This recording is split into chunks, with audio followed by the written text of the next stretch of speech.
Good evening, everybody. I am Gina Duvernay, the Adult Services Manager for Gwinnett County Public Library. Thank you so much for being here tonight. I will say that I want to just point your attention to our bookseller for the evening. We've got Black Dot Cultural Center bookstore here, so has copies of the books for you. Thank you for being here tonight. I appreciate you. We also have some delectable cookies. There are some red velvet. I know those might go first. I don't know. But please get them because what's going to happen to them, right? Natalie, will you take them off my hands now? Okay, very good. Okay, I'm going to start with our moderator. I'm going to read her bio first. To your left, my left. Okay.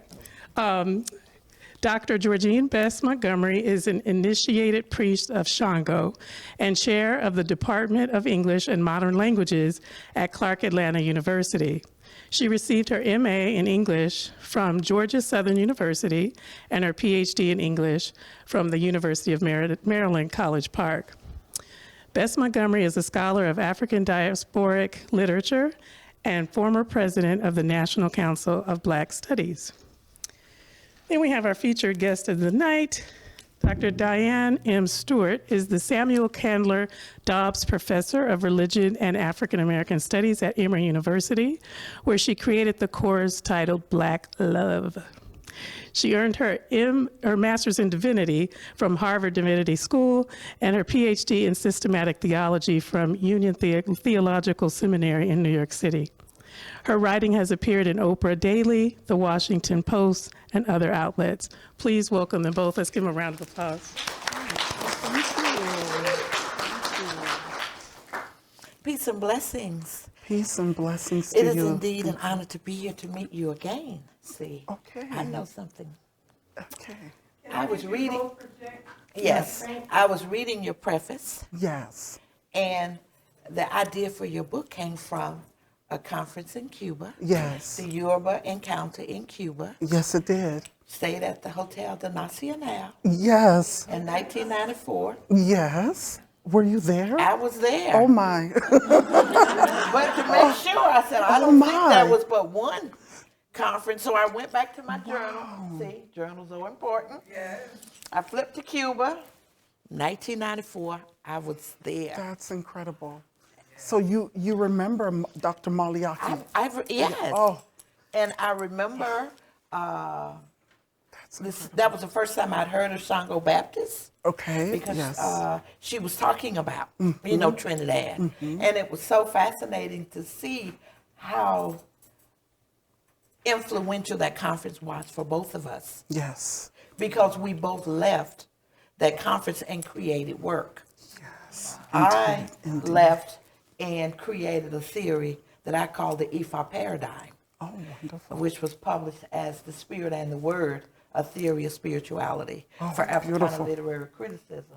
So indeed, it was really fascinating to see what you did, or what you all did when you left Yes. the conference. And so what a powerful moment that was in history that brought us together and that we left inspired. Yes. Because I had just been introduced to Ifa through a Yoruba language course. Wow. Yes. And so I wanted to, and I heard of the conference, and plus it was in Cuba. Yes. So I wanted to go. So what brought you to that particular conference? Well, I had always been interested in African heritage religions. That's the word I use now. You hear African derived, African traditional. I use African heritage religions. And I think that had a lot to do with my own upbringing. As a Jamaican immigrant, I felt that when there were certain rites of passage going on, or any kind of trouble or need for answers, there are always these low whispers among the women in my family. And when you leaned in and listened, somehow it led you to African spirituality in some way, whether that was acknowledged or not. And the reason I know this is when I arrived, I did my undergraduate degree at Colgate University, where I studied with Dr. Josiah Young. And when I started taking his class, I was an English major, almost got my PhD in English. But I went over to the religion department and began taking classes with him. And when I was learning about the full range of the religious traditions of people of African descent, I just finally, I had the structure in place to understand so much of what I had known and seen and heard about. So I think I've always been interested, particularly with regard to healing traditions, as I did more work and realized the hard labor these religious traditions had to also play in the enslaved communities' struggle for freedom as well, which means they had to be also religions of defense, religions of aggression. Right. That interested me as well. What I call the health and healing repertoire of traditions like Obeah, for example, and the weaponry and warfare repertoire as well. That interested me as well because that was a part of the holistic picture. So I've kind of never let go of that. I think the story of African spirituality has been buried. Yes. And unfortunately, many of the scholars trained in my field are culpable of the burying. Many of us, when we take courses in religion and theology, particularly African American religious studies, time is marked by the two great awakenings, what are called the Great Awakenings of the 1730s/40s and the 1820s/30s. And it's those two experiences is where we begin to hear about African descended people's religiosity, right? That they found Jesus, or they became Christians. And what we know, even for this country, what we know is that most of the enslaved people's lives were not touched by Christianity until around the 1830s. In a place like Jamaica, the Baptists, who were the most successful because of the movement of African Americans, African descendants like George Liles, from the United States to Jamaica, they really didn't have permission, license to preach until about 1813, 1814, even though Liles started his activities in the 1780s. So we have long centuries of African descendants here, and they're doing something spiritually.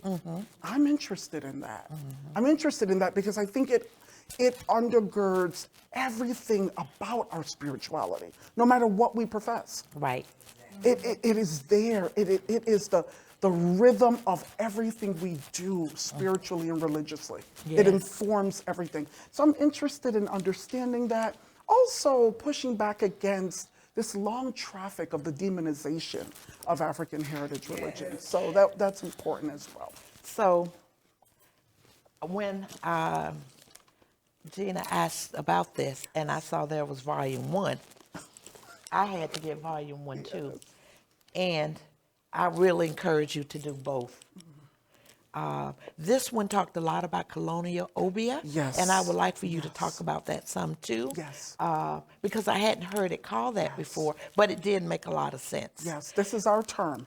And right. This is our term, yes. As you all can see, and they say you shouldn't mark papers with red, but I, as a child of priest of Shango, I have a proclivity for red, right? And then these are two amazing texts. I was taking pictures of what you said and texting it to people in my circle to say, wow, boom, this is amazing. These are my notes. There's so much information that you have pulled here. Now, you said several things. One, certainly about colonial obia, which I thought was fascinating. And then also how, as a people, we always manage to practice our belief system. And the way you explain that with your theology of syncretism, I thought was fascinating too. And that's a critical term. Right. That I'm pushing back against. Precisely. Exactly. I'm pushing back against the tendency in the field to reserve the category of syncretism as if it's some sort of explanatory category for African heritage religions, African diaspora religions, as if the Christmas tree doesn't show that Christianity is syncretized. The reason we have a Christmas tree is because that material culture was important in the local indigenous religions of Europe. And that's why it became syncretized with earlier Christian traditions. All religions are syncretic. But the problem that I have with that theory is that people usually have this understanding that these African traditions, they were kind of devoid and empty. African descendants didn't remember that much, and Catholicism came and filled it up. And that's a syncretism. Very problematic. It's a very, very problematic approach. I think it's intellectually lazy. Even if we're to argue that these traditions are syncretic, now what? What is this? What makes them live and meaningful for their practitioners? What does that tell us? It tells us nothing more than the fact that all cultures or religions are syncretic. Period. They all are. But somehow this term has become reserved as if these are watered down traditions that needed Catholicism to keep them together. So what's your explanation for why you think that happens? Beyond it being intellectual laziness, but also you talk about that, because there's this don't want to believe that there was a pure religion, and then also not wanting to give any credit to. Yeah, I think the search for purity is about people of African descent search for authenticity. Because what happens when you are reduced to chattel, as Hortense Spiller says, chattel that bled. Right. When you're reduced to not just the commodity, the capital, but also the producer of more commodities, more capital. That in itself is a religious experience. That in itself, that doesn't happen without the captors being able to divinize themselves and provide a new myth of origin. That's why we see in all of the African descendant religions, new ways of coming to terms with African descendants' involuntary presence in the Western Hemisphere. And so what they had to do was use the material at hand. But they're coming from very flexible, open religious traditions. We often see Africa as some sort of fossil and the New World or the Americas as some sort of dynamic place. Africa is just as dynamic as any place else. I remember when the great Wande Abimbola, he was there in Cuba with us. He said this. You might remember this. He said, when I heard the Cubans speaking Yoruba for the first time, he is, let me say this because this is important. Dr. Wande Abimbola is the Orise of the Yoruba tradition. He has the right to speak globally for the Yoruba tradition, but he's also Western educated to the PhD level. Probably the first person, maybe in West Africa, but definitely in Yoruba land, to do that, to do both. To be initiated fully into his tradition as an Ifa priest, but also to have Western education. So the kind of things that we do when we go into schools of theology and we study the Bible from what we call the historical critical method, he did that for the Yoruba sacred corpus. He did that kind of deep intellectual work. His book is called Ifa Sacred Orature, I think, Ifa Sacred Orature. He did that. With their sacred literature. So it's fascinating. He said, when I heard the Yoruba spoken by the Cubans, it sounded like what my great-grandfather was speaking. It sounded like what he said. And I'm sure that there are Orisha, which are the ensemble of the sacred, to use the language of Maistela, one of the late phenomenal priestesses of Brazil. What you might call a pantheon, or I don't like to use that language, but this is the community of powers that they venerate.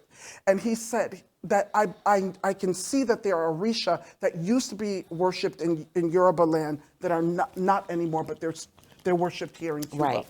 So he talks about the Yoruba culture as a broken calabash, that a piece fell in Nigeria, a piece fell in Benin, a piece fell in Cuba, a piece fell in Jamaica, a piece fell in the United States, and we have to pull those pieces together. And my book really shows that in many respects in terms of cultural memory, that some Nigerians have even forgotten that was still preserved in Trinidadian memory.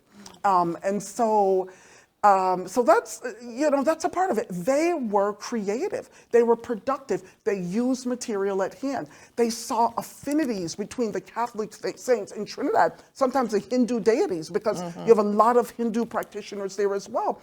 And for them, they're not anxious about that. The way modern kind of post-20th century Christians tend to be anxious about other religions, they're not anxious about that. For them, the more the merrier. They see these correspondences, I like to say, see it as a family. And Which is a big thing you talk about. That's right. The kinship. Kinship. They adopt these saints and Hindu deities into their already existing family structure. And so you can take from what I will say it this way, you can take the Catholicism, the Catholic elements out of Orisha as practiced in Trinidad and around the diaspora, and you will still have Orisha. Absolutely. You cannot take the Yoruba elements out and we'll still have that religion. You cannot. It is the foundational structure for how they build on their sacred tradition. And so we can't see, there is no purity. There's never any purity.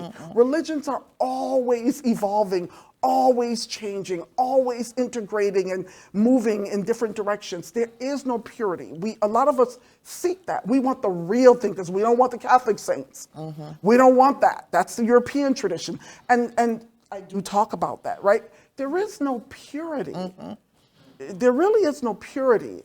And I think one of the problems that we run into in some of the kind of debates, across the different divides is this search for purity. We know, for example, that returnees from Brazil who went back to Nigeria in the late 1800s and places like Benin, and some went to Ghana as well, went back to Ghana. They brought traditions that are now being practiced in Nigeria that people don't even know started with the Brazilian returnees. So it's not a one-way flow of ideas, of material culture, of sacred traditions. It is a constant movement back and forth, in between. And that's how I think we should be thinking about these traditions. So what do you mean by colonial? What did y'all mean by colonial obia first? Well, it's really interesting. I mean, I don't think we knew what we were getting into when we decided to look at Trinidad. We had no idea. There were times when we were like, if we could redo this, I don't think this is the book we would be doing right now. Though I think we're thrilled in the end. First of all, the Trinidadian people are amazing, welcoming. I'm from Jamaica originally, and it's so much easier to do research on African heritage religions in Trinidad than it is in Jamaica. Trust me, so much easier. So when you look at the Jamaica records, for example, or the records of Barbados or Antigua, yes, these are colonial records, but there are ways that the African voices can be filtered through these records. We have to be careful about how we do that and what we pay attention to and what we take as credible. For Trinidad, it was very different. So first of all, it's a Spanish colony that the British eventually take over, right? By 1801, the British are there. But after Spain decided that they were going to develop the colony, they issued a cedula which allowed for other white Creoles, like Europeans who had been born and living in the Caribbean, to move to Trinidad. So they got land grants, if you come, for every family or every person, every slave, you get this amount of land, etc. And so there was a major influx after 1783. Before 1783, there were only about 495 Africans in Trinidad. So there's this major influx. And the culture of the population is Francophone. These are French-speaking people. So you have a French-speaking population. You have hands changing from Spain to Britain. Just to wrap our heads around archives was like dealing with 3 sets of languages. It was a lot. It was really, really tough. But what we found, and Dr. Hux and I went back and forth on this, she's like, I'm not able to tell a story of African obia. What I'm seeing is like only the persecution, only the European voice, a little bit of the African voice, but not enough. And so we said, let's just name it. These people were fixated.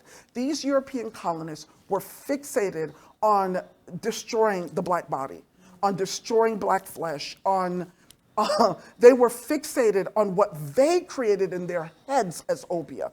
And so what we began to do is say, we just need to name this. And so we name it Colonial Obeah, small o. And we name African Obeah, large O, the African people's Obeah. Because she felt, I have to tell this story of the brutalization of African flesh. I have to tell it. And really the repression, the brutal repression of African spiritual traditions. They get lumped under this rubric of Obeah. One of the reasons it's called in religious identity is you have these liberated Africans, which we can talk about, coming in the 19th century, and they're doing their thing. They're priests, they're doctors, they are operating the way they would operate back home. And they're being persecuted, they're being entrapped and persecuted under these Obeah laws. And they're like, Obeah, what's that? You know, they don't even know what that is. They're like, I'm doing a ritual to help this person so that they won't die, or so that they won't, what is this? But in the European colonial mind, anything that was not Christianity, that Africans did practice any kind of sacred medicine, anything like that was considered Obeah, which is, it's a word that originates with Africans, but there is a colonial legacy of Obeah. And so we just felt we needed to name that. But even as she's feeling that, Dr. Huck is feeling that there isn't a story. But what you do get, though, is that despite this persecution, and I'm saying stuff like burning them alive, quartering them, feathering them, beheading them, putting their heads up on stakes, right?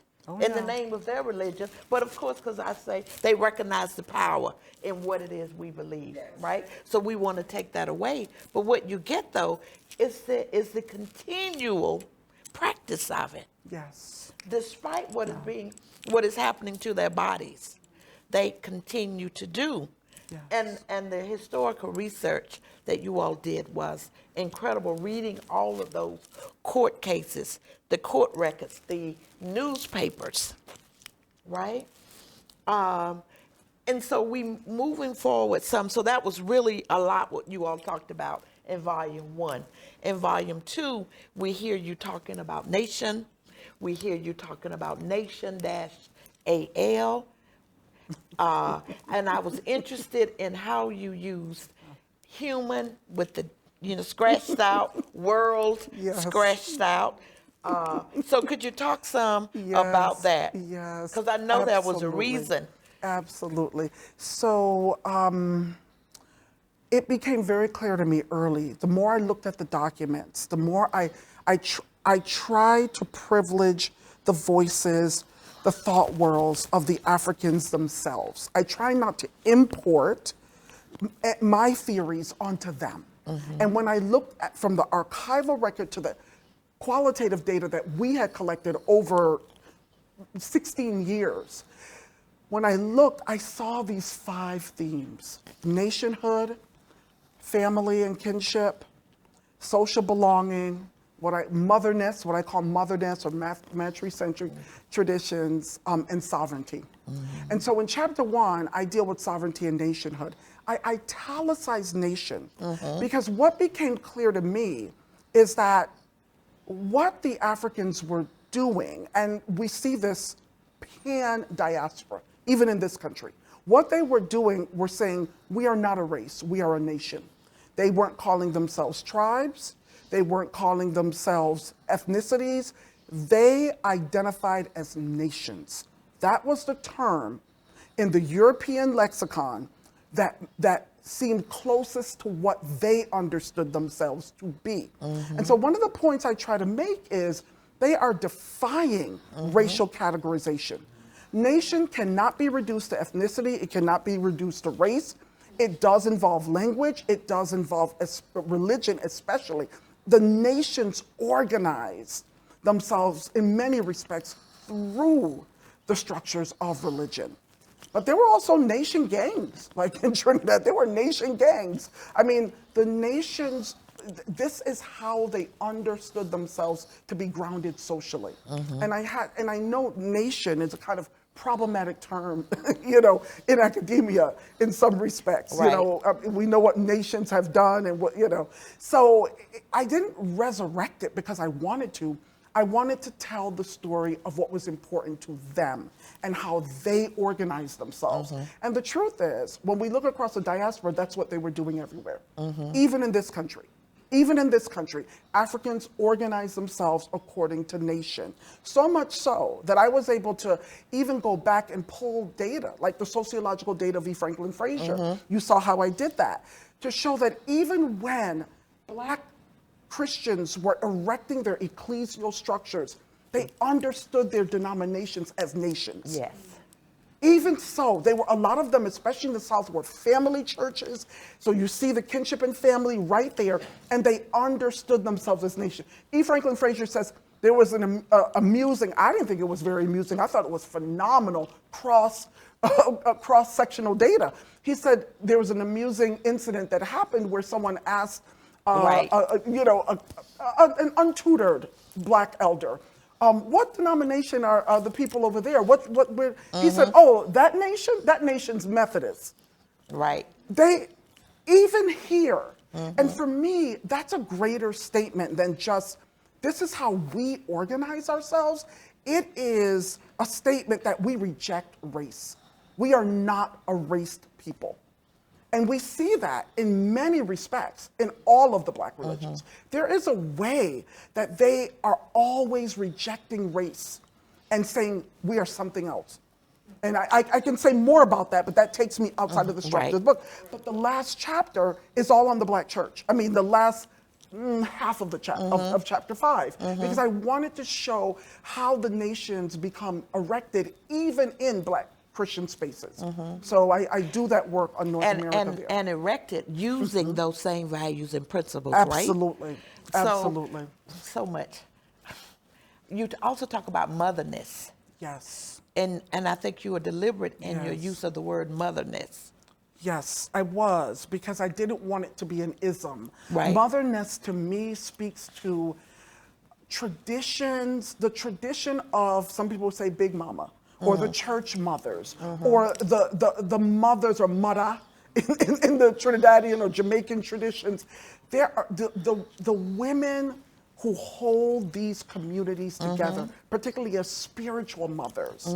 And they are powerful. Yes, patriarchal structures are real and existent. Yes. But one of the things that we have not lost in the diaspora that comes from our African heritage is a reverence for mothers and for the title itself. In these African heritage religions, mother is a title, like reverend. It is not just, oh, mother, like, you know, a social category. It is a spiritual title. And so I wanted to talk about the important work of the mothers because, of course, in Cuba, we met Iyamali Hahi. And she was the one who gave this amazing talk about what the Trinidadians in the Orisha, Yoruba-Orisa tradition had accomplished. By the way, I do that on purpose as well.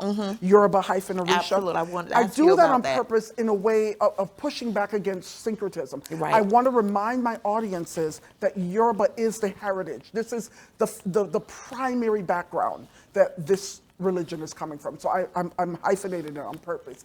But she tells us about this amazing work. So first of all, she is a mother representing her tradition internationally, right? She's in Cuba doing this. We were fascinated alone just by that, right? And she has a PhD in dance. She's, you know, doing all this incredible work. So the more we heard her story, and then once we went to Trinidad and realized how not just mothers, there were some prominent and powerful male leaders as well, but there were so many mothers who are important in what Orisha became post the Black Power movement. And we felt that that had not been documented, and their ethic, their way of life, their way, the values that they instill in their communities, in their spiritual children, that had to be named. And so I called it motherness. What was also interesting too is how the Yoruba-Orisa informed the Black Power movement. Yes. How in fighting for this power, they also wanted the chants, the drumming, the dancing. Then they began to embrace. Yes. Now that is true for some Okay. participants. That's not true for all All of them. participants. There are a number of participants who didn't Who want to were- have anything to do with any religion, any spirituality at all. They were done. This was all about politics. Right. And let's change the structures globally and locally to make sure that the resources are properly divided. So there are many elements of the Black Power movement. But that 1970 was such an important heightened moment for it, particularly those days between February 21st and April 26th, or it might be the other way around. I think it's February 26th and April 21st. Those 56 days where the government, had a state of emergency and was, tracking down the Black Power leaders. It was really interesting because a number of them were hiding in the Orisha Palace. Right, they were, and so it was Iya Rodney, whom I started with. She was hiding, one of the prominent leaders. The Yoruba-Orisa spiritual elders would come and do libations and before marches and things like that. So there was that connection, particularly for those who were deeply interested in African culture. And a lot of the younger people. Yes, and a lot of the younger people, the students. Right. Absolutely, absolutely. But to be fair, there were some who didn't want anything to do with religion, and they were purely political. But, Vanderberg talks about political nationalists, territorial nationalists, and cultural nationalists. And Tracy Hudson, her first book on Yoruba religion, came up with the term religious nationalists, and that's what I try to pick up on a little bit more. I'll just say something about the human, that's really for my field, that's really for academia. Okay. There's a kind of discussion about, in Black studies for the past 15 years or so, maybe longer, but it's really percolating in new ways in the past, say, 10 years, about the fact that in this modern Western project, which was built on the backs of African descendants, Black people really have not had access to the human. And that sounds strange, like we know we're human, right? We have blood, bone, and tissue. That's not what they mean. The leaders of this intellectual tradition, that's not what they mean. They mean the liberal rights and values that are accorded the human. And they really can trace from slavery to the present time, taking it right up to Breonna Taylor and George Floyd, that we have not had access to the human. What the modern liberal human subject is accorded in the West. Blacks have not had access to it. So that's an argument that I find very compelling, and I felt that I like the strike through, kind of building on my colleague Calvin Warren. He uses it, and I felt that one of the things I wanted to convey was that you can't see their humanity. However they express their humanity, the wider colonial world can't see it, can't perceive it, can't even understand it. Is that what you also meant by your use of the word ineligible? No. What was that word? That it was rendered invisible to the Europeans. Yes. So one of the things that happens, I use the theories of Dr. Charles Long, the late Dr. Charles Long, where he talks about with colonial contact, Europeans made the darker skinned people that they met, he calls them empirical others. They othered them. I am normative, I am human, you are other than what I am. And one of the things that becomes really clear is they create a narrative, or narratives or mythologies about that which they have othered. That empirical other that they have created. But that which they have othered, they have their own languages, traditions, ways of being, world making that is ineligible. That's illegible, not ineligible. Illegible to the colonizer. So I was working with Charles And I thought that theories. was brilliant too, because for many of them, particularly during the early, they're the ones writing about us. Yes. They are ones writing about what we are doing, but of course they're doing so through their lens. Absolutely. That is which renders them blind to what's really Exactly. happening. And I thought too, you talked some, in your theory of syncretism, how they want to focus, on African religions or African heritage religions as being, okay, wow, we out of time already? Wow. Certainly with the Obakoso story and the African king who hung himself in disgrace. yes. I thought that was fascinating. And then the pushback, because I know the song, Yes. the king who did not hang, Yes. right? Yes, and of course, what I showed was that there are contemporary, very knowledgeable keepers of oral tradition, Babalawo in Nigeria, who have no understanding of that story. Like, that is not in our corpus. Right. It's not in the Shango Pipe, it's not in the Ifa corpus, it's not there. And we see evidence for that in the memory of older Trinidadians whose memory goes back to the grandparents coming. There were several waves of Africans coming into Trinidad. Trinidad is a powerful story as well because it's one of the best windows to the African diaspora. You have African Americans who fought on the side of the British during the War of 1812 being given plots of land in Trinidad to settle. They call them the company village. So the villagers, some of them started going after the Revolutionary War. Not that many, but a few. But a good number came after the War of 1812. So they're settling. You've got the older Africans who were enslaved. And then toward the end of the British slave trade, Right. you have the British working out these different arrangements with other slave trading entities, nations, where they can stop and seize captives on the high seas. And so many of those Africans, they were called liberated. Africans or recaptive Africans. 9,000 came to Trinidad between 1840 and, or a little over 9,000 in 1870. And most of them, well, a good number, were Yoruba. And that's how the Yoruba religion comes to Trinidad. It's not even a slave religion. Yorubas are not even entering the slave trade for the most part until the fall of the Oyo Empire, Right. which is the late 1830s. So they're coming late, and this is when slavery is ending in the British Caribbean. So it's not even a slave religion. So there are just so many layers. And then the correspondence between the Trinidadians and African Americans during the Black Power movement and after. So it's a story about Trinidad, but it's a story about the entire diaspora. I mean, it's just incredible. It was incredible for me to learn that Trinidad had more branches of the UNIA, the United Negro Improvement Association, Marcus Garvey's organization, than did Jamaica. Right. Cuba also had more and in the 1930s than did Jamaica. Yes, more branches.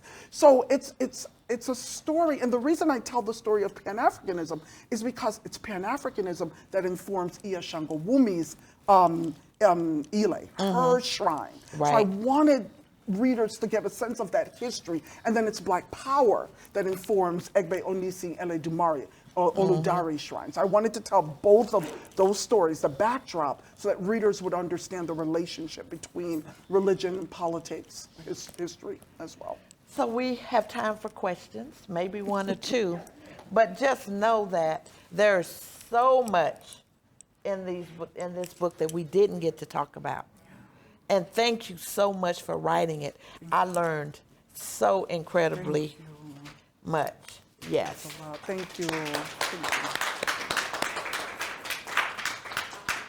You talk about Shango Orisa, but you did not mention anything about spiritual Baptists, and that figures a great bit. Oh no, it's in here. We just didn't talk about it today. Well, as much. I didn't do a lot on the spiritual Baptists. In fact, the book I'm working on right now, it's looking at the Congo. I don't want to just say Catholic. Well, the Kingdom of Congo officially converted to Catholicism in the late 1400s. It's a long story.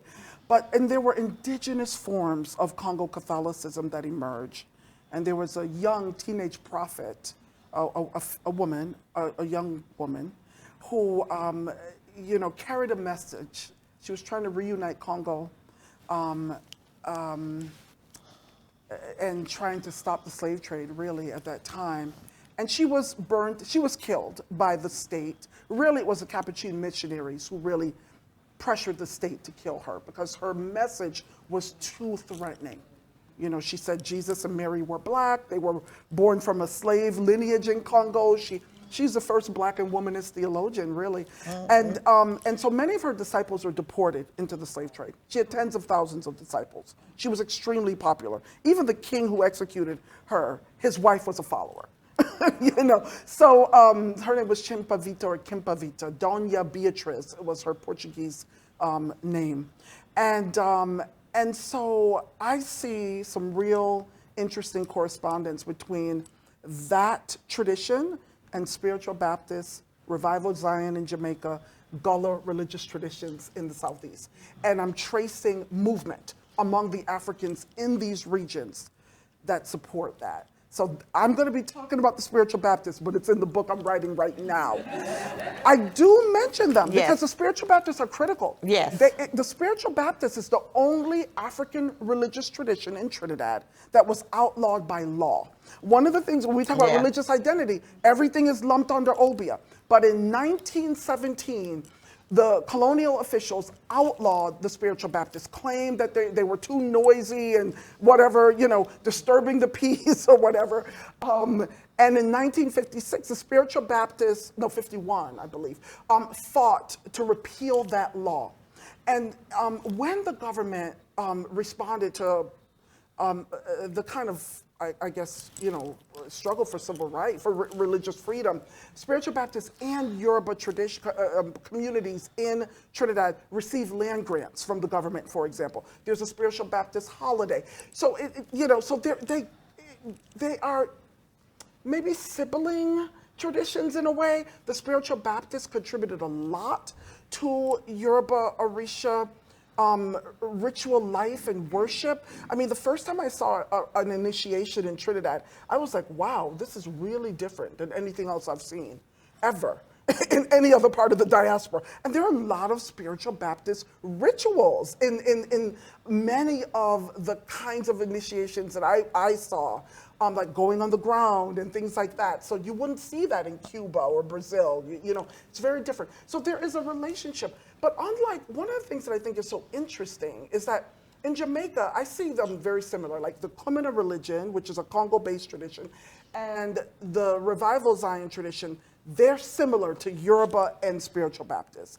But the difference is, in Jamaica, I don't find the Revival Zionists, I don't find them demonizing the Kumina tradition.